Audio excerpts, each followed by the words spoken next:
Hey, religious person. Yeah, I'm talking to you. You're welcome to your beliefs, but don't even think about trying to bring your beliefs into the public square. Your beliefs are not allowed. This is Red Pen Logic with Mr. B, where we help you assess bad thinking by using good thinking. Plus, we try to have some fun while we're doing it.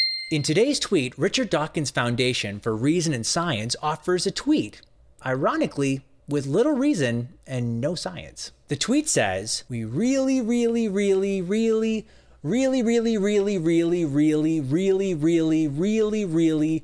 days later. really need religious people to stop believing that they're entitled to having their beliefs enshrined in the law. According to the Dawkins Foundation, religious people should be disqualified from having their beliefs influence public policy. But with religious people excluded, who then gets to participate in the political process? Non-religious people like Richard Dawkins, perhaps? Well, that's convenient. This kind of thinking isn't just wrong, it's dangerous. But don't worry, danger is my middle name. Actually, it's Edward.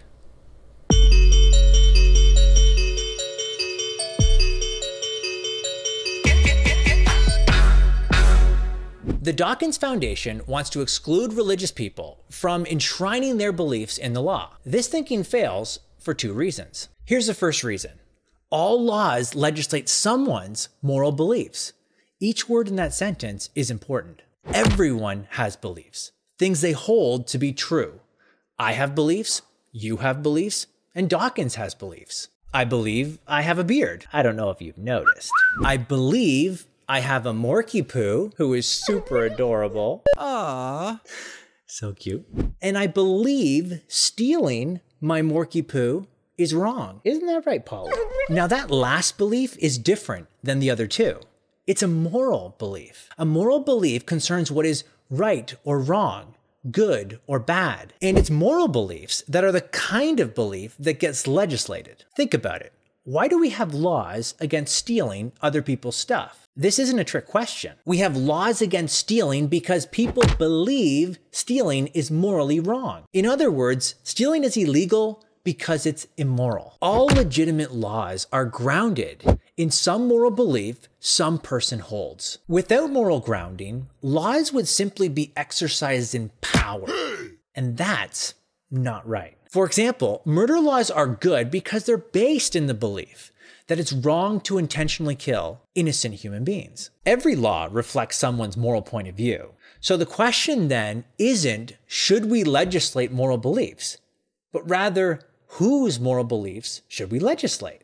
So everyone has moral beliefs they think should be enshrined in the law, as Dawkins puts it, not just religious people. So why does Dawkins single out religious people, saying their beliefs should be disqualified? This leads to the second reason why this tweet fails. Not all beliefs held by religious people are religious beliefs. Religious beliefs are very particular things. They are beliefs about religious things. I'm not going too quickly here, am I? So only religious people hold these beliefs. They include doctrinal beliefs about things like baptism or the Lord's Supper or how people get saved. Yes, it would be inappropriate to legislate one of these beliefs, but who's trying to do that? No one, as far as I can see. Now you might be thinking, what about laws against abortion or against same-sex marriage? Aren't these examples of legislating a religious belief? No, here's why. The argument against abortion isn't based on religion. It's based on moral common sense. It is wrong to kill an innocent human being. And pro-lifers point to science and philosophy, not religion, to point out that abortion kills an innocent human being. Therefore, abortion is wrong. Likewise, arguments for traditional marriage can be made without quoting chapter and verse. Remember, just because a religious person holds a belief doesn't mean it's merely a religious belief. Look, most religious people are against stealing. In fact, the Bible says you should not steal. But that doesn't mean that the belief that stealing is wrong is a religious belief. Just ask your non-religious friend why he's against stealing. I bet he doesn't quote the Bible. Here's the basic rule.